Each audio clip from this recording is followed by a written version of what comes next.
രേണുസുതി എല്ലാ ക്യാമറയുടെയും മുന്നിൽ ചെന്ന് നിന്നിട്ട് പറയുന്ന ഒരു ഡയലോഗുണ്ട്. ഈ കേരളത്തിലെ മുഴുവൻ വിധവകളെയും അതേപോലെ തന്നെ സിംഗിൾ മദേഴ്സിനെയും പ്രതിനിധീകരിച്ചുകൊണ്ട് വന്ന വ്യക്തിയാണ് ഞാൻ. അത് ബിഗ് ബോസ് എവിടെയും പറയുന്നതായിട്ട് നമ്മൾ കേട്ടിട്ടില്ല. ഇതുവരെ അങ്ങനെയുള്ള ഒരു സ്റ്റേറ്റ്മെൻറ്റും എവിടുന്നും വന്നിട്ടില്ല. ഇവർ ഇവിടെ വന്ന് കിടന്ന് നെഗറ്റീവ് അടുപ്പിച്ചിട്ട് ഒരുമാതിരി ഡപ്പാങ്കൂത്ത് കാണിച്ച് ഉള്ള നെഗറ്റീവ് എല്ലാം അടുപ്പിച്ച് നെഗറ്റീവ് ഫെയിമായിട്ട് ബിഗ് ബോസിൽ കയറിപ്പോയ ഒരു സ്ത്രീയാണെന്നാണ് എനിക്കറിയാവുന്നത്. പിന്നെ ഇപ്പോൾ ബിഗ് ബോസ് ഹൗസിൽ ചെന്നിരുന്ന് അവർ കാണിക്കുന്ന കാര്യങ്ങളാണ് ഇതൊക്കെ. എന്താണ് അവർ പേനെ പിടിക്കുക, അതിനേക്കാൾ കൂടുതൽ ഒരുപാട് ക്ലിപ്പിങ്സ് എൻ്റെ ഉണ്ട്. ഇങ്ങനെ അത് ബിഗ് ബോസ് ഫുള്ള് സൂം ചെയ്ത് കാണിക്കുകയാണ്. ഇങ്ങനെ തലമുടീനകത്തുനിന്ന് ഇങ്ങനെ എടുത്ത് ഓരോ പേന എടുക്കുക, പേന എടുത്ത് കൊല്ലുക. അതും പിന്നെ എന്താ പറയുക, ക്യാമറയിലോട്ട് നോക്കിയിരുന്നിട്ട് സോഫ സെറ്റിലൊക്കെ വന്നിരുന്ന് പറയുവാണ്, നിങ്ങൾ പ്രേക്ഷകർ വോട്ട് ചോദിക്കുന്ന രംഗമാണ് ഈ കാണുന്നത് കേട്ടോ. നിങ്ങൾ പ്രേക്ഷകർ എനിക്ക് വേണ്ടി വോട്ട് ചെയ്യണേ. വോട്ട് ചോദിക്കുന്ന സമയത്തും തലയിൽ നിന്ന് പേൻ എടുത്ത് പിടിച്ചിട്ട് ഞെക്കി പൊട്ടിക്കുവാണ്.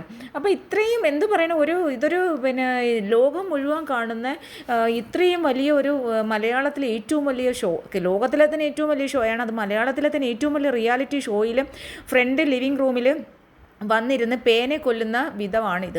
അപ്പോൾ അങ്ങനെ ഒരു വ്യക്തിയാണിത്. ഇതിനെക്കാട്ടൊക്കെ ഇഷ്ടംപോലെ എൻ്റെ കയ്യിൽ ക്ലിപ്പിങ്സ് ഉണ്ട്. ഞാൻ പിന്നെ ഇതൊന്നും ഇട്ടെന്ന് മാത്രമേ ഉള്ളൂ. ഞാൻ ഇന്ന് രാവിലെ എടുത്തു വെച്ച കാര്യമാണ്. ഇന്ന് രാവിലെ ഇരുന്ന് പ്രേക്ഷകരോട് വോട്ട് ചോദിക്കുന്ന രംഗമാണിത്. എല്ലാവരും എന്നെ സ്നേഹിക്കുന്ന എല്ലാ പ്രേക്ഷകരും വോട്ട് തരണം. ഇതിനെയൊക്കെ ആര് സ്നേഹിക്കുമെന്ന് ഞാൻ ആലോചിക്കും. ഇതിനെയൊക്കെ ആരാണ് നമ്മൾ പേൻ തലയിലുണ്ടാവും, പേന് തലയിലുണ്ടാവും ഞാൻ പറഞ്ഞു. എല്ലാവർക്കും തലയിലൊക്കെ പേൻ ഉണ്ടാവും, അതൊരു കാര്യമുള്ളതല്ല ഇതിന് ട്രീറ്റ്മെൻറ്റ് ചെയ്യുന്നത്. പക്ഷേ ആ പേനെ കൊന്നുകൊണ്ട് അത് ലിവിങ് റൂമിൽ ലിവിങ് ഏരിയയിൽ വന്ന് സോഫയിൽ ഇരുന്നു കൊണ്ട് പ്രേക്ഷകരോട് വോട്ട് ചോദിക്കുന്ന സമയത്തും തലയിൽ നിന്ന് പേനെ പിടിച്ചിട്ട് ഇങ്ങനെ കൈ കൊണ്ട് ഞെക്കി എത്രയോ നേരമെന്നറിയാവോ. അതിൻ്റെ വീഡിയോ എന്നൊക്കെ പറഞ്ഞു കഴിഞ്ഞാൽ ഒരു 4-5 മിനിറ്റ് ഉണ്ട് ആ വീഡിയോ. അത് കഴിഞ്ഞിട്ട് എൻ്റെ ബാക്കിൽ ഇരിക്കുന്നവരെ കാണിക്കുന്നു, ഇവരെ ആ സമയത്ത് ഇവരെല്ലാം പേനെ പൊട്ടിക്കുവാണ്. ഇന്നലത്തെ എപ്പിസോഡിന് മുമ്പ് ഇത് തന്നെയായിരുന്നു അവസ്ഥ. ഇത് തന്നെയാണ്, പേനെ പൊട്ടിച്ച് കൊല്ലുന്ന രംഗമാണ് കാണിച്ചുകൊണ്ടിരുന്നത് ബിഗ് ബോസ്.